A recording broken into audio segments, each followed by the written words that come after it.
অষ্টম শ্রেণী অনুশীলনী 2.1 থেকে কোয়েশ্চেন নম্বর 3-এর 6 নাম্বার করছি। এখানে আমি কোয়েশ্চেন উঠায় নিয়েছি এবং আনসারটা করে দিয়েছি। এখানে কোয়েশ্চেন উঠায় নিলাম। এখন আমরা দেখতে পাচ্ছি 2x প্লাস ব্র্যাকেটে আছে 3x প্লাস 1 প্লাস ব্র্যাকেট আছে 4x প্লাস 2 ইকুয়াল টু 13/3। এখন আমরা দেখতে পাচ্ছি মিডিলে আছে সমান চিহ্ন, তাহলে 13 নিচে কিছু না, আমরা 1 দিতে পারি। এই উপরের সংখ্যাটাকে 1 দিয়ে পূরণ করব, আবার 3কে 13 দিয়ে পূরণ করব। আবার এই সংখ্যাটা যদি 1 দিয়ে পূরণ করি তো আমরা সেম পাবো আনসার।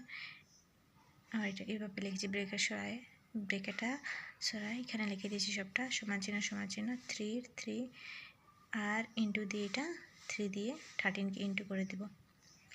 এখন আমরা x দেখতে পারি, x দেখি কয়টা আছে। প্রথমে x এখানে 2টা 3টা 4টা, সবটা আমরা যোগ করলে পাবো 9টা।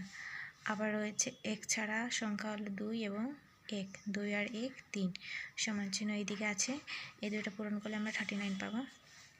আবার 9x এর 9x সমান চিহ্ন এদিকে আসবে আর এদিকে প্লাস আছে, তো এইদিকে যাওয়ার পরে মাইনাস, 9x এর 9x এই দুইটা মাইনাস করার পরে 36।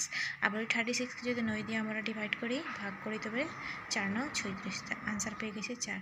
এখন আমরা লেফট হ্যান্ড সাইড পরীক্ষা করে দেখি কি আমরা রাইট হ্যান্ড সাইড যে 13 আছে এই আনসারটা আছে কি না। এই যে সমীকরণটা এই যে 13 আসে যাচ্ছে, তখন আমরা বুঝতে পারি কি সমীকরণটা সমাধান হচ্ছে।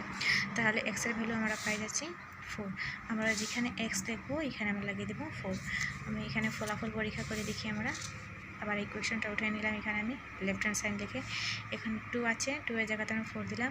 আবার সেম এখানে প্লাস, আবার x এর জায়গাতে 4 দিলাম, 1 এর 1, আবার প্লাসের প্লাস, ব্রেকেট সরাই দিলাম, x এর জায়গাতে আবার 4 দিলাম। এখন সবটা আমরা পূরণ করে যেখানে যেখানে পূরণ আছে এগুলোকে পূরণ করে দিই। 4 2 8 প্লাস 3 4 12, 1 এর 1, 4 4 16, 2 এর 2, আবার নিচে 3 এর 3 দিলাম। আবার সবটা আমরা যদি যোগ করি তাহলে পাই গেলাম 39, আর 3 দিয়ে ডিভাইড করলে আমাদের 13 পেয়ে গেছি। তাহলে আমরা এইখানে প্রশ্ন দেখেছিলাম, এখানে এটা দেখেছিলাম আমরা 13, তো আমরা 13 পাই গেছি, মানে লেফট হ্যান্ড সাইড এবং রাইট হ্যান্ড সাইড দুটো ইকুয়াল।